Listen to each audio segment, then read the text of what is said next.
From Nepal. This is Miss Tracy, Next Generation Global Education. For the last 7 months, I've been traveling around the world sharing what we do in Next Generation and our matrix. And Friday, I'm going to do something a little different, which is a Make It and Take It workshop. One of the things they've asked that I do is to help them learn how to speak, read, and write English. I like to use the Wilson approach with some variations to do that. And one of the things we're going to be making are these Wilson blocks. Yes, I am on a farm. So this is a block for the vowels and for some of the consonants.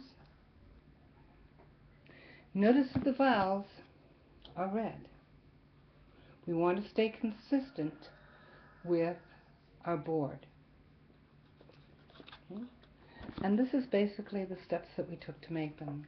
Now in Nepal, we don't have the same kinds of things as we have in the United States, so we had to sort of come up with some unusual ideas.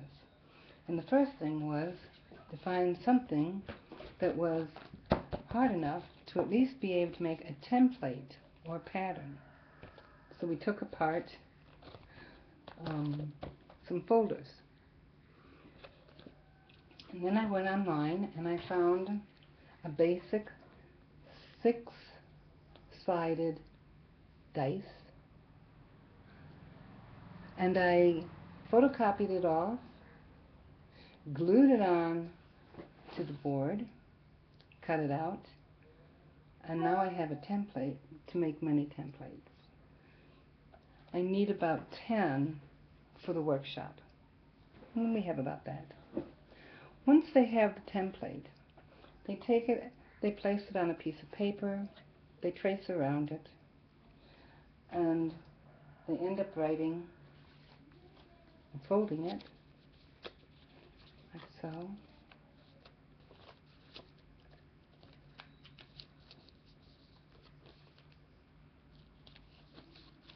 And writing their sounds on it.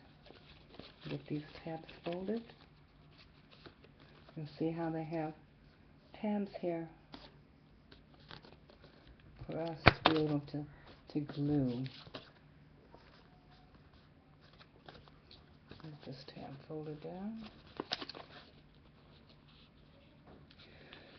Now, there's a number of different ways you can glue these. They have glue sticks here, and they work. They don't hold really well. I haven't found any Elmer's glue here yet. I have found some crazy glue. I've also found some PVC glue.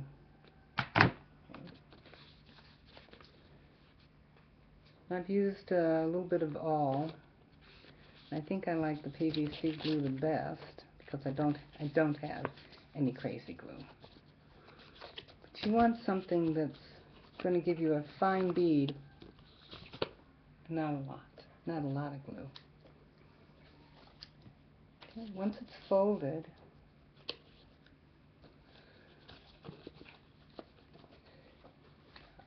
the way I end up doing it is I take two sides like this and glue them and set it aside. Then I take these two sides and glue it and set it aside. And then this top piece, and I forgot to fold this tab down, I think the top piece is the most important because it really holds everybody together.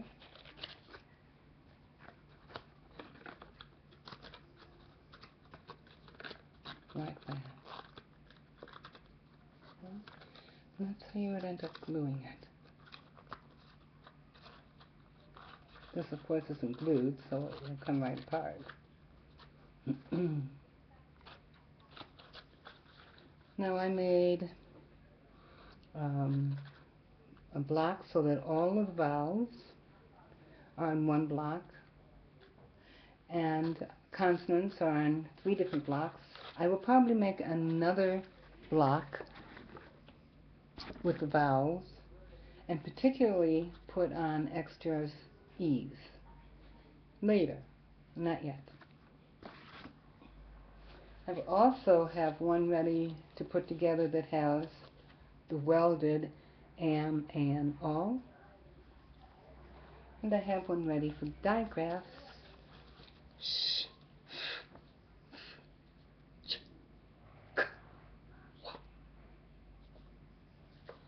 Each time a new concept is added as we teach, we add a new block or blocks for them to use to add into their play.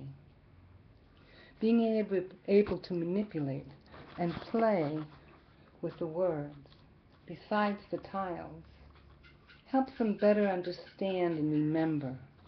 So when they throw something down and they get and an I and a D, they know they have I, D, lid. I hope you have a chance to make some blocks for yourself, and for your kids, and for your school. Namaste from Nepal. This is Miss Tracy, Next Generation Global Education.